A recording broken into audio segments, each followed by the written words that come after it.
សួស្តីបងប្អូនទាំងអស់គ្នាថ្ងៃនេះយើងវិលជួបគ្នាសាជាថ្មីម្ដងទៀតនៅក្នុងករណីមួយដែលបានកើតឡើងនៅសហរដ្ឋអាមេរិកតើអ្នកអាចជឿបានទេវត្ថុតូចៗពីរកាបូប Mickey Mouse មួយនិងខ្នើយក្រហមមួយ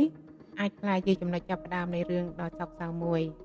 និស្សិតវៀតណាមអាមេរិកវ័យក្មេងម្នាក់ដែលមានអនាគតភ្លឺស្វាងស្រាប់តែជួបហេតុការណ៍មិននឹកស្មានដល់បង្កឲ្យគ្រួសារនិងមនុស្សជាច្រើនស្លុតចិត្តតើមានអ្វីកើតឡើងពិតប្រាកដហើយហេតុអ្វីបានជារឿងតូចមួយបែរជាបញ្ចប់ដោយសោកនាដកម្មធំបែបនេះសូមទស្សនាវីដេអូនេះរហូតដល់ចប់អញ្ចឹងកុំឲ្យខាតពេលយូរយើងទៅតាមដានរឿងនេះទាំងអស់គ្នាមិនមែនរាល់រឿងអាក្រក់ទាំងអស់សុទ្ធតែមានសញ្ញាព្រមានមុនទេយប់មួយនិស្សិតម្នាក់ដើមកំណើតវៀតណាមបានត្រឡប់មកផ្ទះវិញបន្ទាប់ពីចូលរួមពិធីជប់លៀងមួយប៉ុន្តែគ្មាននរណាអាចនឹកស្មានទេថានោះគឺជាពេលចុងក្រោយនៃជីវិតរបស់គាត់នៅកន្លែងកើតហេតុនៅព្រឹកព្រលឹមរថយន្តរបស់ជនរងគ្រោះបានបើកទ្វារក្រោយចំហខណៈដែលជនដែលពាក់ព័ន្ធបានចាកចេញទៅក្នុងភាពងងឹតដោយយកវត្ថុមួយចំនួនទៅជាមួយដំបូងជនសង្ស័យហាក់ដូចជាអាចនឹងគេចផុតពីការស៊ើបអង្កេតបានប៉ុន្តែក្រោយមកជាង1ឆ្នាំមានភស្តុតាងតូចមួយបានបង្ហាញខ្លួនដែលជាចំណុចផ្លាស់ប្ដូរធំមួយធ្វើឲ្យជនសង្ស័យត្រូវបានរកឃើញនិងនាំមកប្រឈមមុខច្បាប់វិញដូច្នេះតើជនសង្ស័យជានរណាហើយប៉ូលីសបានតាមដានរកគាត់ដោយវិធីណានៅព្រឹកព្រលឹមថ្ងៃទី18ខែធ្នូឆ្នាំ2011មជ្ឈមណ្ឌលទូរស័ព្ទសង្គ្រោះបន្ទាន់911នៅទីក្រុង Houston បានទទួលរបាយការណ៍អំពីសម្លេងខ្លាំងៗនិងសម្លេងបាញ់នៅអគារ Apartment Catalina Village ដែលស្ថិតនៅ3560 Dixie Drive ក្រុមប៉ូលីសដែលនៅក្បែរនោះត្រូវបានបញ្ជូនទៅកាន់ទីកន្លែងភ្លាមៗពេលទៅដល់ពួកគេក៏បានឮសំឡេងបន្ថែមម្ដងទៀតហើយបានចូលទៅពិនិត្យនិងឃើញបុរសវ័យក្មេងម្នាក់ដេកស្ងៀមនៅលើផ្លូវដើរភ្លាមប៉ូលីសក៏បានហៅរថយន្តសង្គ្រោះប៉ុន្តែជនរងគ្រោះបានបាត់បង់ជីវិតនៅកន្លែងកើតហេតុរួចទៅហើយកន្លែងកើតហេតុស្ថិតនៅក្នុងតំបន់ County Yard ជនរងគ្រោះត្រូវបានរកឃើញនៅជិតរថយន្តមួយដែលទ្វារក្រោយបើកចំហដែលបង្ហាញថាគាត់ទំនងជាកំពុងយកអ្វីមួយចេញពីរថយន្តមុនពេលមានហេតុការណ៍កើតឡើងការពិនិត្យដំបូងបង្ហាញថាគាត់បានរងរបួសធ្ងន់និងបាត់បង់ជីវិតយ៉ាងឆាប់រហ័ស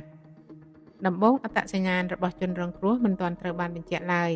ដោយសារកាបូបលុយនិងឯកសារអត្តសញ្ញាណត្រូវបានបាត់ពេលប៉ូលីសកំពុងរង់ចាំក្រុមជំនាញមកដល់ពួកគេក៏បានចូលទៅសួរអ្នករស់នៅជិតនោះ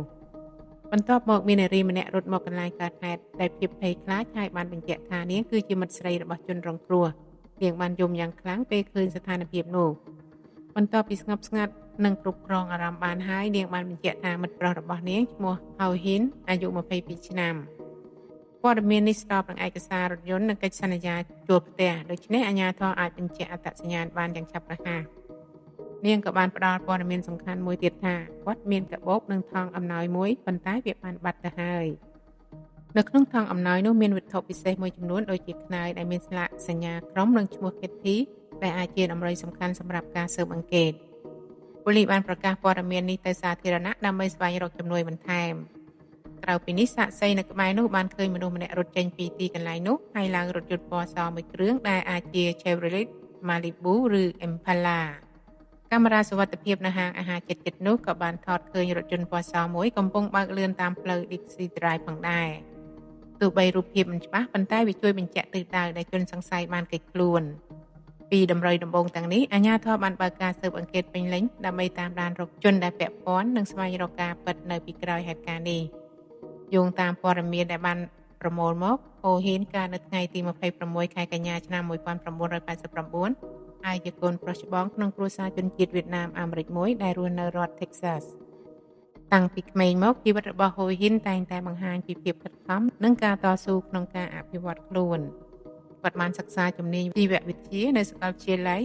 University of Houston ហើយគ្រោងនឹងបញ្ចប់ការសិក្សានៅរដូវកាលរីកឆ្នាំ2012មិនត្រឹមតែជាសិស្សល្អប៉ុណ្ណោះទេគាត់ក៏បានចូលរួមសកម្មភាពក្រៅថ្នាក់ជាច្រើនដែលមានក្តីស្រមៃចង់ក្លាយជាគ្រូបង្រៀនជីវវិទ្យានាពេលអនាគតដើម្បីរៀបចំខ្លួនសម្រាប់ផ្លូវអាជីពនេះគាត់ក៏បានរៀនបន្ថែមជំនាញផ្នែកអប់រំដើម្បីពង្រឹងមូលដ្ឋានសម្រាប់ការបង្រៀនក្រៅពីការសិក្សាហូហ៊ីនក៏បានធ្វើការក្រៅម៉ោងនៅហាង Disney មួយនៅទីក្រុង Houston ផងដែរគាត់ស្រឡាញ់ការប្រមូលរបស់របរពាក់ព័ន្ធនឹង Disney និងជាញឹកញាប់ប្រើកាបូបដែលមានរូប Mickey Mouse បន្ថែមពីនេះគាត់ក៏មានចំណូលចិត្តចំពោះភាពយន្តនិងរថយន្តទោះបីជាគាត់មានតែរថយន្តចាស់មួយក៏ដោយក៏គាត់តែងតែរក្សាវាយ៉ាងប្រុងប្រយ័ត្ន គ្រួសារនិងមិត្តភ័ក្តិរបស់ហូហ៊ីនតែងតែនិយាយអំពីគាត់ដោយក្តីស្រឡាញ់និងមោទនភាពប្អូនស្រីរបស់គាត់បាននិយាយថាគាត់ជាមនុស្សសុភាពរាបសារអត់ធ្មត់និងមានចិត្តល្អខ្លាំងគាត់ក៏ជាមនុស្សរីករាយនិងចេះធ្វើឲ្យអ្នកដទៃសើចជាញឹកញាប់ប្អូនស្រីរបស់គាត់បានបន្ថែមថាហូហ៊ីនទើបចាប់ផ្ដើមហាត់ប្រាណដែលមានគោលបំណងចង់មានកម្លាំងដើម្បីការពារមនុស្សជាទីស្រឡាញ់របស់គាត់ការបាត់បង់ហូហ៊ីនបានបន្សល់ទុកនូវការខ្វះខាតយ៉ាងធំក្នុងគ្រួសារនិងមិត្តភ័ក្តិពេលនេះពួកគេបានត្រឹមតែអធិដ្ឋាននិងសង្ឃឹមថាយុត្តិធម៌នឹងត្រូវបានរកឃើញភ្លាមបន្ទាប់ពីហេតុការណ៍ក្រុមស៊ើបអង្កេតបានចូលរួមស្រាវជ្រាវយ៉ាងឆាប់រហ័សដោយផ្ដោតលើភស្តុតាងនៅកន្លែងកើតហេតុដូចជាសម្បកគ្រាប់កំពើងវីដេអូកាមេរ៉ានិងការពិពណ៌នាពីសាក្សីការស៊ើបអង្កេតបានបង្ហាញថាមានការលួចយករបស់របរមួយចំនួនរួមមានកាបូបនិងវត្ថុអនុស្សាវរីយ៍ផ្សេងៗដែលជួយឲ្យប៉ូលីសអាចតាមដានដំណើរការបានប៉ូលីសបានស្នើសុំជំនួយពីសាធារណជនដោយផ្សព្វផ្សាយព័ត៌មាននិងរូបភាពវត្ថុសំខាន់ៗដើម្បីឲ្យអ្នកណាដែលឃើញអាចរាយការណ៍បានក្រោយពីសន្និសីទសារព័ត៌មានមានសាក្សីម្នាក់បានរាយការណ៍ថាឃើញបុរសម្នាក់នៅជិតតំបន់ចតរថយន្តនៅពេលយប់នោះហើយបើករថយន្តចេញទៅជាមួយរថយន្តពណ៌សទោះជាយ៉ាងណាបន្ទាប់ពីការត្រួតពិនិត្យបន្ថែមប៉ូលីសបានសន្និដ្ឋានថាព័ត៌មានមួយចំនួនអាចជាការចៃដន្យមិនមែនជាភស្តុតាងច្បាស់លាស់នោះទេបន្ថែមពីនេះមិត្តស្រីរបស់ហូហ៊ីនបានបញ្ជាក់ថាពួកគេមិនបានសង្កេតឃើញមាននរណាតាមដានពួកគេនៅលើផ្លូវត្រឡប់មកផ្ទះឡើយពេលវេលាក៏បានកន្លងផុតទៅករណីនេះក៏ចាប់ផ្ដើមស្ងប់ស្ងាត់ពីព័ត៌មានដោយសារការស៊ើបអង្កេតមិនទាន់មានលទ្ធផលថ្មីហើយគ្រួសាររបស់ហូហ៊ីនក៏បានត្រឡប់ទៅ Richardson ដើម្បីរៀបចំពិធីបុណ្យសពជាមួយទុក្ខសោកយ៉ាងខ្លាំងនិងនៅតែរងចាំយុត្តិធម៌បន្ទាប់មកនៅដើមឆ្នាំ2013មានការវិវត្តសំខាន់មួយបានកើតឡើងនៅថ្ងៃទី20ខែមីនាឆ្នាំ2013ប៉ូលីស Houston បានទទួលព័ត៌មានពីមន្ទីរពិសោធន៍ថាសំណាក់ DNA មួយដែលបានយកពីកន្លែងកើតហេតុត្រូវបានផ្គូផ្គងជាមួយមនុស្សម្នាក់ក្នុងប្រព័ន្ធទិន្នន័យ DNA តាមរយៈលទ្ធផលនេះអត្តសញ្ញាណជនសង្ស័យត្រូវបានកំណត់យ៉ាងច្បាស់នោះគឺ Roderick Damon Mitchell កើតឆ្នាំ1976បន្ទាប់ពីទទួលព័ត៌មាននេះក្រុមស៊ើបអង្កេតមានការសប្បាយចិត្តយ៉ាងខ្លាំងព្រោះបន្ទាប់ពីការស្វែងរកអស់រយៈពេលប្រហែល15ខែទីបំផុតពួកគេមានឈ្មោះជាក់លាក់មួយតាមឯកសារដំបូងបានបង្ហាញថា Mitchell អាយុ36ឆ្នាំរស់នៅតំបន់ភាគខាងត្បូង Houston គាត់ក៏ត្រូវបានគេស្គាល់ក្រោមឈ្មោះផ្សេងមួយទៀតផងដែរហើយធ្លាប់មានប្រវត្តិបញ្ហាច្បាប់ខ្លះៗពីមុនក្រោយមកមានការចេញដីកាចាប់ខ្លួនគាត់ដោយចោទប្រកាន់ពាក់ព័ន្ធនឹងអំពើមួយក្នុងអំឡុងពេលមានការលួចទ្រព្យសម្បត្តិនៅថ្ងៃទី26ខែមីនាឆ្នាំ2013ប៉ូលីសបានធ្វើប្រតិបត្តិការចាប់ខ្លួនគាត់នៅអាផាតមិនដែលគាត់កំពុងស្នាក់នៅម៉ោងប្រហែល6ព្រឹកក្រុមប៉ូលីសបានឡោមព័ទ្ធតំបន់នោះហើយចាប់ខ្លួន Mitchell នៅពេលគាត់ចេញពីផ្ទះគាត់មិនបានប្រឆាំងអ្វីទេហើយបានសហការជាមួយប៉ូលីសនៅពេលសួរចម្លើយ Mitchell បង្ហាញអាកប្បកិរិយាស្ងប់ស្ងាត់និងមិនបានផ្ដល់ព័ត៌មានបន្ថែមច្រើនទេទោះជាយ៉ាងណាភស្តុតាង DNA និងសាក្សីបានបង្ហាញយ៉ាងច្បាស់ពីការពាក់ព័ន្ធរបស់គាត់ពេលបង្ហាញរូបថតសម្រាប់កំណត់អត្តសញ្ញាណសាក្សីជាច្រើនបានបញ្ជាក់ថាគាត់ជាមនុស្សដែលពួកគេបានឃើញនៅយប់កើតហេតុបន្ទាប់មកព័ត៌មានអំពីការចាប់ខ្លួន Mitchell ត្រូវបានផ្សព្វផ្សាយយ៉ាងទូលំទូលាយគ្រួសាររបស់ហូហ៊ីនបានថ្លែងអំណរគុណចំពោះការខិតខំរបស់ប៉ូលីសនៅថ្ងៃទី28មីនាឆ្នាំ2013 Mitchell បានចូលតុលាការដំបូងហើយត្រូវបានចោទប្រកាន់ជាផ្លូវការនៅក្នុងសំណុំរឿងធ្ងន់មួយតុលាការបានបដិសេធការដោះលែងឲ្យនៅក្រៅឃុំហើយបញ្ជាឲ្យគាត់ស្ថិតក្រោមការឃុំខ្លួនរហូតដល់ថ្ងៃសវនាការតាមឯកសារស៊ើបអង្កេត Mitchell មានជីវិតមិនស្ថិតស្ថេរមិនមានការងារច្បាស់លាស់និងធ្លាប់ផ្លាស់ទីរស់នៅច្រើនកន្លែងមិនមានភស្តុតាងបង្ហាញថាគាត់ធ្លាប់ស្គាល់ជនរងគ្រោះមុនឡើយមូលហេតុដែលគេគិតថាវាជាសំខាន់គឺបញ្ហាហិរញ្ញវត្ថុអ្វីដែលគាត់យកទៅគឺជារបស់មានតម្លៃតិចតួចប៉ុណ្ណោះដូចជាកាបូបសម្ភារៈអនុស្សាវរីយ៍និងលុយតិចតួចក្នុងពេលចាប់ខ្លួនប៉ូលីសក៏រកឃើញវត្ថុខ្លះៗនៅក្នុងផ្ទះរបស់គាត់ប៉ុន្តែมันមានរបស់របរជនរងគ្រោះនៅទីនោះទេគេគិតថាវត្ថុដែលបានយកទៅអាចត្រូវបោះចោលឬលាក់នៅកន្លែងណាមួយក្រោយកើតហេតុចាប់តាំងពីពេលដែលគាត់ត្រូវបានចាប់ខ្លួន Mitchell បានបង្ហាញអាកប្បកិរិយាស្ងប់ស្ងាត់និងមិនសហការជាមួយក្រុមស៊ើបអង្កេតពេលទៅវិញគាត់បានប្រើសិទ្ធិរបស់ខ្លួនក្នុងការមិនឆ្លើយសំណួរដោយមិនបានសារភាពឬបដិសេធពាក់ព័ន្ធនឹងការចោទប្រកាន់ណាមួយឡើយមានព័ត៌មានមួយគួរឲ្យចាប់អារម្មណ៍ក្នុងអំឡុងសវនាការ